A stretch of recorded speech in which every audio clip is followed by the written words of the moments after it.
The coffee shop regular. Every morning, at exactly 7:15, Anna walked into the daily grind. She ordered the same thing. A small black coffee. She sat at the same small table by the window. She watched the world go by for 20 minutes. Then she left for work. It was a perfect, quiet slice of her day. Anna didn't come for the coffee, really. She came for the people. She saw them every day too. The same faces. The tired young father with the twin babies in a stroller. The elderly man with the crossword puzzle, who always tapped his pen. The businesswoman in the bright red coat, talking quickly on her phone. Anna gave them all names in her mind. The tired father was Leo. The puzzle man was the professor. The woman in red was Scarlett. Anna knew their routines. She noticed small changes. Leo got more sleep. The professor struggled with a 7-letter word for happiness. Scarlett one day had no phone, and just stared sadly into her tea. But Anna never spoke to them. They were part of the background music of her morning. A silent, moving picture. She wondered about their lives. Who were they? What were their stories? She imagined grand adventures and quiet sorrows for them all. But she kept her distance.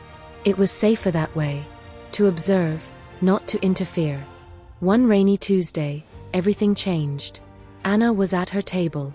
Scarlett was at hers, crying softly. Not her usual loud, confident self. Just quiet, sad tears. Anna watched. She felt a knot in her stomach. She should look away. It was private. But her heart ached for the woman in the red coat. Without thinking, Anna stood up. She walked to the counter. She bought 2 cups of chamomile tea.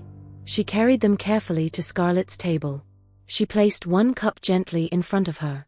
"It looks like you could use this," Anna said softly. "And you don't have to talk." Scarlett looked up, surprised. Her eyes were red. She stared at the tea, then at Anna. A small, fragile smile appeared. "Thank you," she whispered. I'm Clara. Anna smiled back. I'm Anna." They sat in silence for a while, just drinking their tea, watching the rain. The next morning, Anna came in as usual. Clara was at her table, but she wasn't on the phone. She waved Anna over. Anna hesitated, then picked up her coffee and joined her. "Thank you for yesterday," Clara said. "It was a bad day. My project at work failed." Anna just listened. It felt good to listen. A few days later, Leo, the tired father, was struggling. One baby was crying. The other was dropping toys. Leo looked completely exhausted.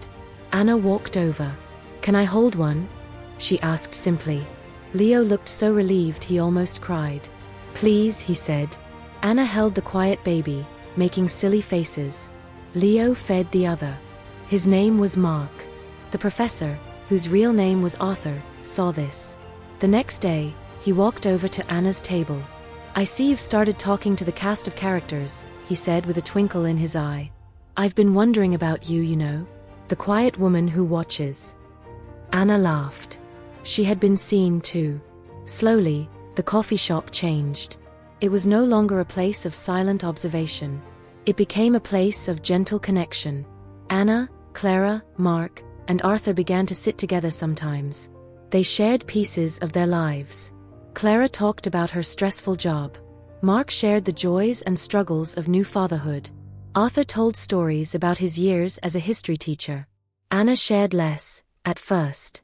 She was used to listening. But they asked her questions. They wanted to know about her. She told them she was a librarian. She loved old stories. She lived alone with a cat named Dickens. Saying it out loud made her life feel more real, more seen. One morning, Anna arrived feeling very low. It was the anniversary of her mother's passing. She didn't want to talk about it. She just wanted her quiet window seat. But when she walked in, her friends saw it on her face. They didn't ask loud questions. Clara simply brought her a tea instead of coffee. "Try this today," she said. Mark gave her a small, tired smile. Arthur slid a finished crossword puzzle toward her, with all the answers filled in. That small, silent understanding was everything. Anna realized she was no longer just watching stories.